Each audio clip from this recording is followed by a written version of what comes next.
খাবার খাচ্ছি না কার ভয়ে? গোসল করার সময় এক ঢোক পানি খেলে কে দেখবে? এই চেতনা তখন কাজ করে, তখন কাজ করে না? চুপ করে এক লোকমা ভাত খেলে কে দেখবে? কেউ দেখবে? আল্লাহ ছাড়া কেউ দেখবে?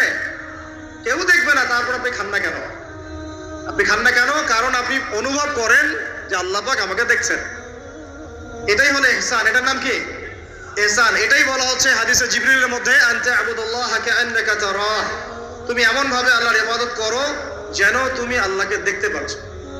ওয়া ইল্লাম তাকুন তারাহু, তুমি যদি আল্লাহকে দেখতে না পারো জেনে রাখো ফাইন্নাহু ইয়ারাক, আল্লাহ পাক তোমাকে দেখছেন। এটাকে বলে আল্লাহ কনসিয়াসনেস বা ইহসান বা তাকওয়া। আর তাকওয়া হাহুনা, তাকওয়া কোথায়? এখানে। আপনি সাওমের আয়াতটা পড়েন, কুতিবা আলাইকুমুস সিয়াম কামা কুতিবা আলাল লাযিনা মিন ক্বাবলিকুম লাআল্লাকুম তাত্তাকুন, তোমাদের উপর সাওমকে ফরজ করা হয়েছে ঠিক যেমন করে আগের উম্মতদের উপরেও করা হয়েছিল। উদ্দেশ্য হচ্ছে লাআল্লাকুম তাত্তাকুন, যাতে করে তোমরা তাকওয়া অবলম্বন করতে পারো। তাকওয়া মানে আল্লাহ কনসিয়াসনেস। এই যে আমি খাচ্ছি না, পান করতেছি না, আমি বিশ্বাস করি আল্লাহ আমাকে দেখতেছেন, এই তো। সেই বান্দা কেমন করে রমজান চলে গেলেই বেনামাজি থাকতে পারে? রমজান চলে গেলে কি আল্লাহ তাকে আর দেখে না? সেই বান্দা কিভাবে সুদ খায়, তখন কি আল্লাহ তাকে দেখে না? সেই বান্দা, একই বান্দা কিভাবে জেনা করতে পারে? মেয়েকে নিয়ে কেমন করে বাইকে ঘুরতে পারে? কেমন করে গায়রা মাহরামের সাথে আমরা ইয়ে করতে পারি, প্রিমিক্সিং করতে পারি? কেমন করে সে সমকামিতার দিকে ধাবিত হতে পারে? কেমন করে সে জুয়া খেলতে পারে? কেমন করে সে মাদক খাইতে পারে? কেমন করে সে আল্লাহ দ্রোহী আইন বাস্তবায়ন করতে পারে? যদি সে এটা চেতনা, এই চেতনা থাকে যে আল্লাহ আমাকে দেখছেন, এই চেতনাটাকে বদ্ধমূল করার জন্যই রমাজান আসে। বলেন সুবহানাল্লাহ। আমি বুঝাতে পারলাম রোজা রাখার উদ্দেশ্যটা কি? ওই জিনিসটাকেই আমাদের ভিতরে ইনস্টল করাই হলো উদ্দেশ্য। লাআল্লাকুম, অবশ্যই বলেন লাআল্লাকুম তাত্তাকুন। তাকওয়া কি কিনতে পাওয়া যায় বাজারে? এই যে আল্লাহ পাক আমাকে দেখছেন, আমি খাবো, আল্লাহ আমাকে দেখছেন, আমি পান করতে পারবো না, আমার রেস্ট্রিকশন আছে, পিপাসায় গলা ফেটে যাচ্ছে একেবারে রোদের মধ্যে, তাও খাচ্ছি না কেন? কার ভয়ে? ওইটাই জীবনের সব ক্ষেত্রে বাস্তবায়ন করার জন্যই রমজান আসে। বুঝাতে পারি নাই মনে?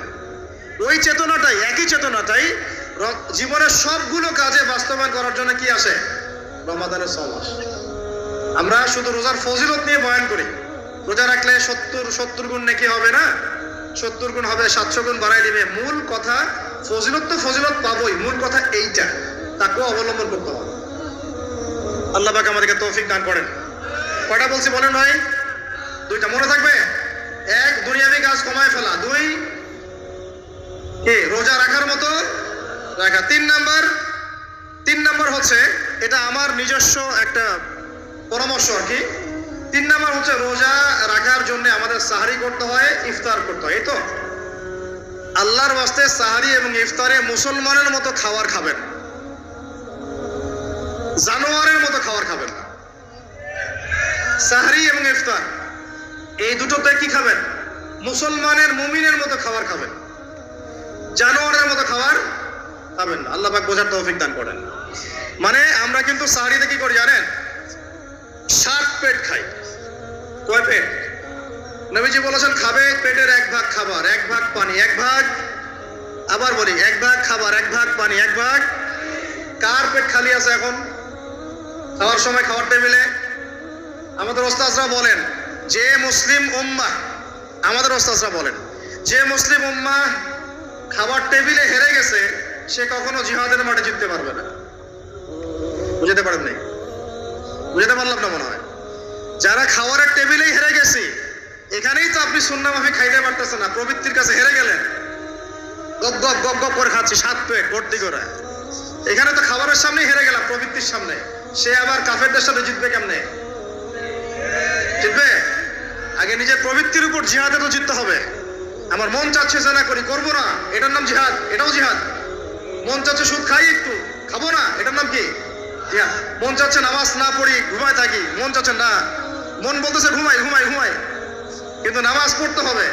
এই উঠলাম, ওযু করলাম, গেলাম, এর নাম কি? এটাও এক প্রকার কি? বরং নফসের সাথে জিহাদটা অনেক বড় জিহাদ বলা হয়েছে, বলা হয় নাই? এটা মানুষকে শক্ত করবে। একটা মেয়ের সাথে প্রেম করতে মন চায়, করবো না, ওকে দেখবোও না, যাবো না কাছে, এটা শক্ত থাকার নাম কি? এটা মনে নফসের সাথে কি বুঝেন? আল্লাহ পাক আমাদেরকে নফস শক্ত করার তৌফিক দান করেন। তো ভাই, খাবার ইফতারেও এভাবে সাত পেট খাবেন না, সারিতেও খাবো না, কথা করি তো ইনশাল্লাহ। শোনেন, পরিমিত খাবেন, পুষ্টিকর খাবার খাবেন, পরিমিত খাবেন কিন্তু পুষ্টিকর খাবার খাবেন, তাহলে যথেষ্ট হবে ইনশাল্লাহ। আর এখনকার যে খাবার, এতে বেশিরভাগই ভেজাল। যত বেশি খাবো তত দ্রুত অসুস্থ হবো। তো এই যে আমরা দিন দিন যে দুর্বল হয়ে যাচ্ছি, বুঝতে পারতেছেন না আপনারা? এটা দিন দিন যে আমরা আগের জেনারেশনের মতো শক্ত না। আমাদের দাদারা, তার দাদারা যেরকম স্ট্রং ছিলেন, আমাদের ইয়াংরাও কিন্তু অত স্ট্রং না।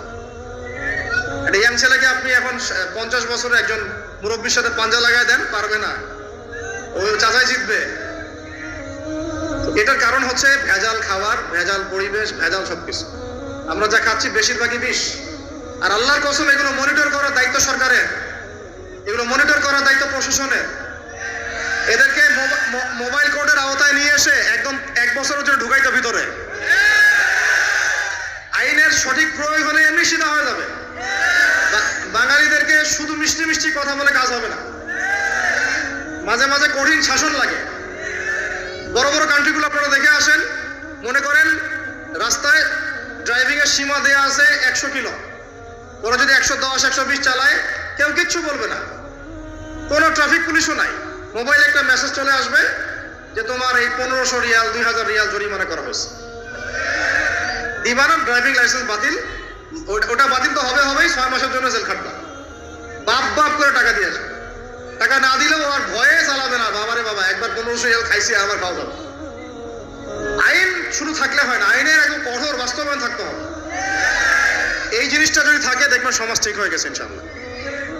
আল্লাহ পাক আমাদের সবাইকে কথাটা মন থেকে বোঝার তৌফিক দান। আমরা কি কারো শত্রু? আমরা সবার শুভাকাঙ্ক্ষী।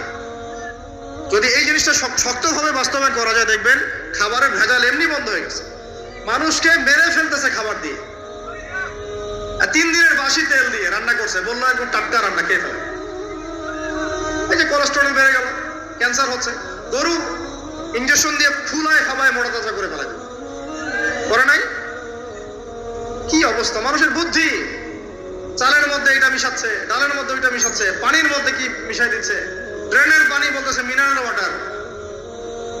হ্যাঁ, ডাব খাবেন, ডাবের পানি আগে ইঞ্জেকশন দিয়ে বের করে ফেলাইছে, আগে খাই ফেলছে, অল্প একটু বাকি আছে। ওটার দাম থাকাচ্ছে 150 টাকা। নিচ থেকে উপর পর্যন্ত আমাদের সমাজে খালি প্রতারণা চলতেছে। এই কারণে আমাদের উপর থেকে আল্লাহর রহমত দিন দিন উঠে যাচ্ছে। আমাদেরকে সতর্ক হওয়া উচিত, আমাদেরকে সৎ হওয়া উচিত। সৎ হইতে পয়সা লাগে না, সৎ হইতে পয়সা লাগে। সবাই যার যার জায়গা থেকে ভালো হয়ে যায়, কিচ্ছু করা লাগবে না ইনশাআল্লাহ। আপনি মাদক খায়েন না, কেউ জোর করে মাদক খাওয়াবে? আপনি নিজে সুদ খায়েন না, কেউ জোর করে সুদ খাওয়াবে? এখানে কেউ মাদকের দোকান দিল, আমরা খাই না, তো দোকান নিয়ে চলতে পারবে না, টামটোপলা বাঁধে চলে যাবে, কি করবে? চাইতে বাধ্য সে। আমরা খাইলে সে ব্যবসা করবে। আল্লাহর ওয়াস্তে আমরা কোনো রকম প্রতারণার কাছেও যাব না, হারামের কাছেও যাব না, এবং অন্যকে আমরা প্রতারিত করবো না ইনশাআল্লাহ। বাজার মার্কেটে একটা অনেক জটিল বিষয়। রমজান মাস আসলেই দেখবেন দাম বাড়া শুরু হয়েছে। এখনই অসাধু ব্যবসায়ী যারা, ওরা রিস্টোর করে ফেলাইছে, ওরা আবার সিন্ডিকেট করে ফেলবে যে এই দামের বাইরে যাবে না। তখন আবার দেখবেন যে সরকার বিপাকে পড়ে গেছে, দাম আর কন্ট্রোল করতে পারতেছে না, তখন ভর্তুকি দেওয়া লাগতেছে, আবার ওদেরকে আইনে আনা লাগতেছে। মানে আমরা নিজেরাই ঠিক নাই। কারা ঠিক নাই? আমরা নিজেরাই ঠিক নাই। এই কারণেই তো আমরা, মানে আমাদের সমাজের উপর থেকে আল্লাহ পাকের রহমত, বরকতটা উঠে যাচ্ছে দিন দিন। আপনি দেখে নিয়েন, যে পণ্যের দাম এখন 200 টাকা, রমজান মাস আসলে দেখবেন 250 টাকা, 300 টাকা বাড়াই দিচ্ছে। এটা ব্যবসায়ীরা করবে, অনেক অসাধু ব্যবসায়ী করবে, এটা অনেকেই করবে, এখনো চলতেছে। আমাদের বাংলাদেশে এমন কিছু নাই যেটা উৎপন্ন হয় না। আমরা যদি আমাদের এখানে সঠিক জাকাত ভিত্তিক অর্থনীতি থাকতো, সততা থাকতো, ইনসাফ থাকতো, আমানত থাকতো, আমাদের জিনিস আমরা খেয়ে শেষ করতে পারতাম না, এরপর বাকিটা রপ্তানি করতে পারতাম। অনেক কথা ভাই, এগুলো অর্থনীতির বিষয়, আরেকদিন কথা হবে ইনশাআল্লাহ। রমজানে আসছি যেহেতু, এতটুকু নসিহত করি। 3 নাম্বার, যে ভাই আমরা এমন ভাবে খাবো না যে খাওয়ার মনে হয় জানোয়ারের খাওয়া। ঠিক আছে ভাই? পুষ্টিকর খাবার খাবো, কিন্তু পরিমাণে কম। কম বলতে কি একবারে কম না, আপনার প্রয়োজন অনুযায়ী 3 ভাগ করে, 1 ভাগ খাবার, 1 ভাগ পানি, এক ভাগ ফাঁকা। সুন্নাহ অনুযায়ী আল্লাহ পাক তৌফিক দান করেন, আমিন। 4 নাম্বার হচ্ছে রমাদান মাস মানেই কোরআন। রমাদান